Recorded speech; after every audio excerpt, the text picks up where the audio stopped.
வணக்கம் குழந்தைங்களா. நான் உங்கள் தமிழாசிரியை கல்பனா. நம்ம இன்றைக்கு இலக்கண பகுதி பாடத்துக்கு வந்துட்டோம்.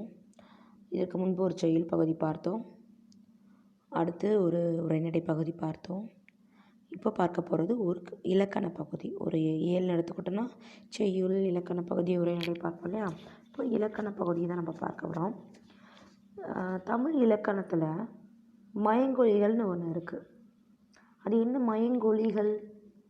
அதாவது ஒரே ஓசையுடைய சொற்கள் தமிழில் சில எழுத்துக்கள் இருக்கிறது.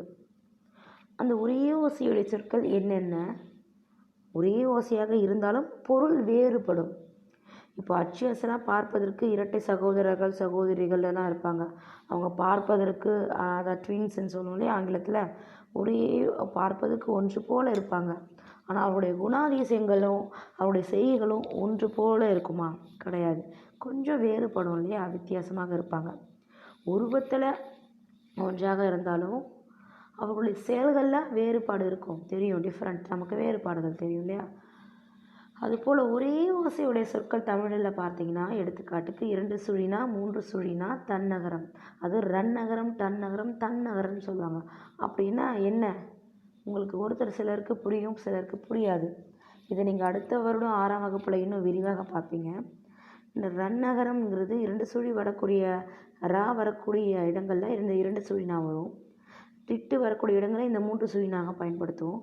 அடுத்து இந்த ஈத்துங்கிறதுக்கு இந்த தன்னகரம்னு சொல்லுவாங்க. எடுத்துக்காட்டுக்கு பந்து, இந்து.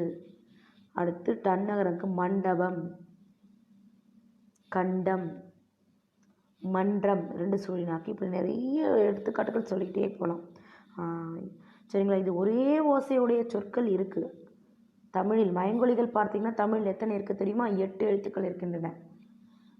ஒரே ஓசை இருக்கும், ஆனால் பொருள் வேறுபடும். அதுதான் மயங்கொலிகள்.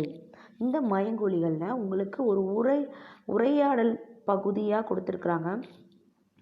பொதுவாக உங்களுக்கு 5ஆம் வகுப்பு அப்படிங்கிறதுனால இலக்கண பகுதியெலாம் கொஞ்சம் உங்களுக்கு சுலபமாக கொடுத்துருவாங்க. உரையாடல் வடிவிலே கொடுக்குறாங்க. உங்களுக்கு ஒரு இலக்கணம்னு தனியாக கொடுக்காம, ஒரு பகுதியாக கொடுக்காம, உங்களுக்கு புத்தக பயிற்சி போல இலக்கண பகுதி 5ஆம் வகுப்பில் கொடுக்குறாங்க. உங்களுக்கு புரிகிறது போல் சுலபமாகவும் கொடுக்குறாங்க.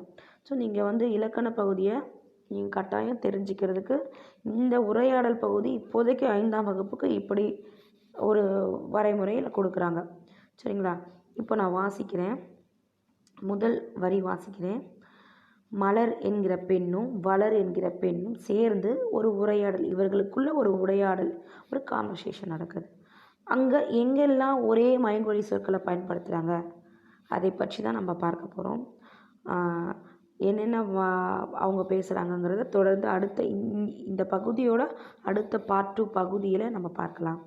மயங்கொலிகள்னால் என்ன? ஒரே ஓசையுடைய சொற்கள் பொருள் வேறுபடும், அதுதான் மயங்கொலிகள். சரிங்களா. இப்போ இதை தொடர்ந்து அடுத்த பகுதியிலும் இந்த மயங்கொலிகள் எழுத்துக்கள் என்னென்னங்கிறது ஒன்று ஒன்றாக தெளிவாக பார்க்கலாம். நன்றி.